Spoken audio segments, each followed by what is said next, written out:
पिछले एपिसोड में आपने देखा कि ऐश पोकेमॉन क्विज सेंटर में क्विज के आंसर दे रहा होता है, जहां पर उसका फाइनल स्कोर होता है, जहां पर ऐश ने 20 में से 13 क्वेश्चन का बिल्कुल सही आंसर दिया था, जो कि एक डिसेंट स्कोर था और इसीलिए ऐश को आगे जाने दिया जाता है और उसको बताया जाता है कि वो टेस्ट में पास हो चुका है। इसके बाद ऐश बाहर आकर एक फॉरेस्ट में जाता है, जहाँ पर कोई उनके ऊपर एक ट्री से दूसरे ट्री पर जंप कर रहा होता है। सब लोग काफी शॉक हो जाते हैं और अब आगे कोई उनके ऊपर से वापस से जंप करता है, बट वो लोग उसको देख नहीं पाते हैं। तभी सहीना बोलते हैं कि ऐश सामने कुछ गिरा है। वहाँ पर एक नोट गिरा हुआ था, जिसको ऐश उठाता है और देखता है एंड उस नोट में उसको एक पोकेमॉन की फोटो दिखती है। ऐसा पोकेमॉन ऐश ने कहीं पर भी नहीं देखा था। वो ब्रॉक, सहीना और मिस्टी को भी ये फोटो दिखाता है। उन तीनों ने भी ऐसा पोकेमॉन कहीं पर भी नहीं देखा होता है। वो कंफ्यूज हो जाते हैं कि ये पिक्चर किस पोकेमॉन की है और वो इंसान इस पिक्चर को यहाँ पर क्यों छोड़ के गया है। तभी उस इंसान की आवाज आना बंद हो जाती है, मानो वो वहाँ से चला गया हो। मिस्टी बोलती है कि शायद वो इंसान हमें यही पिक्चर दिखाने आया था। ब्रॉक बोलता है कि मेरे अकॉर्डिंग ये पिक्चर इस चीज का हिंट हो सकता है कि ऐश को आगे जर्नी में क्या करना है। अब हमें इस पिक्चर को समझना होगा। सहीना बोलती है 1 मिनट, ये देखने में काफी ज्यादा सिमिलर लग रहा है रायचू से।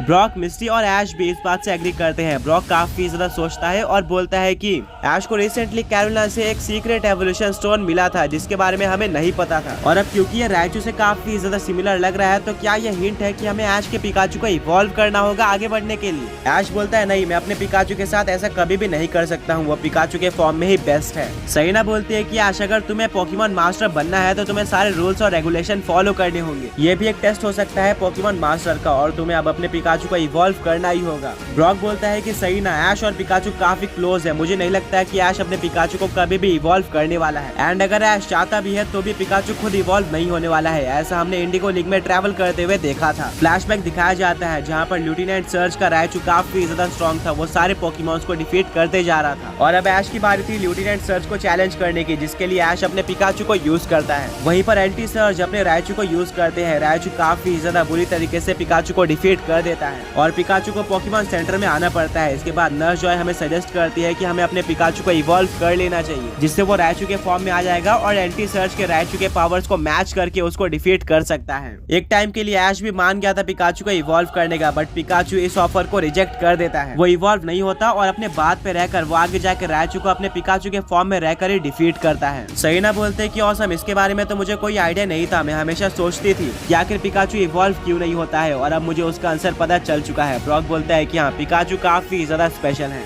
ऐश काफी ज्यादा गहरी सोच में पड़ जाता है। ब्रॉक बोलता है कि ऐश, इसका मतलब ये नहीं है कि तुम्हें अपने पिकाचू को इवॉल्व करना ही होगा। हमने उस पिक्चर को देखकर सिर्फ और सिर्फ एक अंदाजा लगाया है कि तुम्हें आगे जाकर क्या करना है। हो सकता है कि ये पिक्चर किसी और चीज के बारे में भी हो। ऐश बोलता है कि हाँ, ये बिल्कुल सही बात है। सहीना बोलती है कि बट पिकाचू को इवॉल्व करने के अलावा ये पिक्चर किस चीज के बारे में हो सकती है, ऐश को आगे क्या करना है। ब्रॉक बोलता है कि वो तो हमें खुद फाइंड आउट करना होगा। मिस्टी बोलती है कैसे। ब्रॉक बोलता है कि पिकाचू के ऊपर उस एवोल्यूशन स्टोन का यूज करके। ऐश बोलता है नहीं, ये तो काफी ज्यादा रिस्की हो सकता है, अगर ये काम कर गया तो पिकाचू इवॉल्व हो जाएगा, जो कि मैं बिल्कुल भी नहीं चाहता हूँ। मिस्टी बोलती है कि इस पिक्चर को देखते हुए ये पिकाचू का नहीं बल्कि रायचू का एवोल्यूशन लग रहा है, यानी कि अगर हमें ये पोकेमॉन चाहिए तो हमें सबसे पहले पिकाचू को रायचू में इवॉल्व करना होगा, फिर रायचू को इस पोकेमॉन में इवॉल्व करना होगा। ब्रॉक बोलता है कि हाँ, ये तो है, बट हाँ, हम डेफिनेटली अपने पिकाचू को इवॉल्व नहीं कर सकते। ऐश और पिकाचू काफी क्लोज है और अगर पिकाचू इतने टाइम से इवॉल्व नहीं हुआ तो अब उसको इवॉल्व करने का कोई भी फायदा नहीं है। ऐश बोलता है कि ये कोई क्वेश्चन ही नहीं है, मैं अपने पिकाचू को कभी भी अपने जर्नी में इवॉल्व नहीं करने वाला हूँ। मैं पोकेमॉन मास्टर बनना दांव पर रख सकता हूँ, बट पिकाचू को इवॉल्व नहीं करने वाला। ये सुनकर सहीना, मिस्टी और ब्रॉक शॉक रह जाते हैं। पिकाचू ऐश के लिए पोकेमॉन मास्टर बनने से भी ज्यादा बड़ा था। पिकाचू काफी ज्यादा इमोशनल हो जाता है और वो ऐश के गले लग जाता है। ब्रॉक बोलता है कि फिर हमें आगे क्या करना चाहिए, हमारे पास कोई और सोल्यूशन नहीं है। तभी पिकाचू ऐश को कुछ बोलता है, जिसको सुनकर ऐश काफी ज्यादा इमोशनल हो जाता है और बोलता है पिकाचू, सच में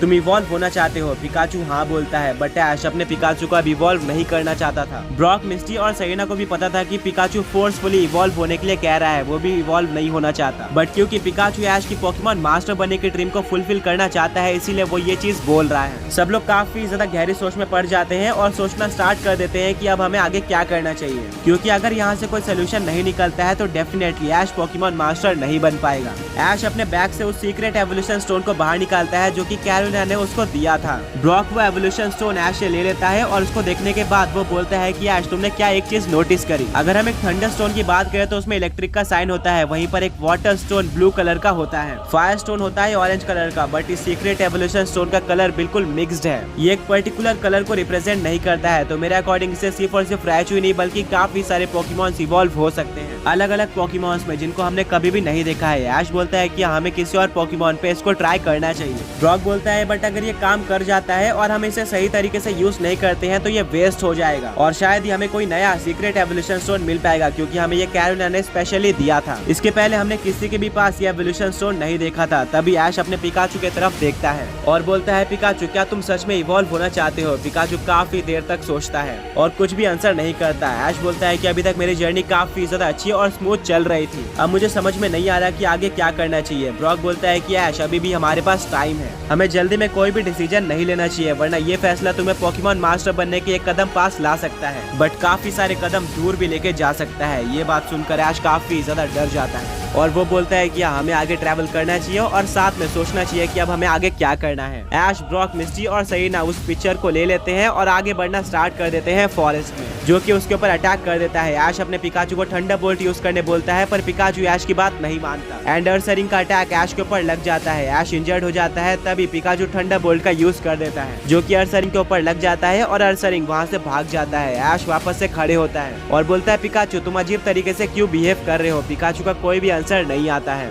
एंड वो लोग आगे ट्रैवल करना कंटिन्यू करते हैं। ऐश के हाथ में वही सीक्रेट एवोल्यूशन स्टोन होता है। आगे बढ़ते हुए उनको काफी सारे वाइल्ड पोकेमॉन्स मिलते हैं और इन्हीं वाइल्ड पोकेमॉन्स को देखते हुए ऐश को अपनी और पिकाचू की स्टार्टिंग याद आ जाती है, जब प्रोफेसर ओक ने स्टार्टर पोकेमॉन की तरह ऐश को पिकाचू दिया था और पिकाचू स्टार्टिंग में ऐश की बात नहीं मानता था। फिर धीरे धीरे उन दोनों की बॉन्डिंग काफी ज्यादा अच्छी होती गई और आज वो दोनों इतने अच्छे फ्रेंड्स हैं और पिकाचू ऐश का स्ट्रॉन्गेस्ट पोकेमॉन भी है। इस जर्नी के बीच में पिकाचू ने काफी सारे स्ट्रॉन्ग पोकेमॉन्स को डिफीट किया है एंड काफी सारी इंपॉर्टेंट बैटल जिताई है। पिकाचू के बिना ऐश यहाँ तक नहीं पहुँच पाता और यही रीजन काफी है पिकाचू को ना इवॉल्व करने के लिए। पिकाचू ऐश को देखता है और वो समझ जाता है कि ऐश काफी ज्यादा गहरी सोच में है और वो चाहता है कि पिकाचू इवॉल्व हो जाए। पिकाचू भी काफी ज्यादा सैड हो जाता है और वो अपने टेल से ऐश के बैग में जो थंडर स्टोन था उसको बाहर निकालता है और उसको बाउंस कर देता है। ऐश उस थंडर स्टोन को पकड़ने की काफी कोशिश करता है पर वो लास्ट में फेल हो जाता है और तभी पिकाचू उस थंडर स्टोन को टच कर लेता है और पिकाचू ग्लो करना स्टार्ट कर देता है, जिसको देखकर ऐश, ब्रॉक, मिस्टी, सरीना सब लोग काफी ज्यादा शॉक हो जाते हैं।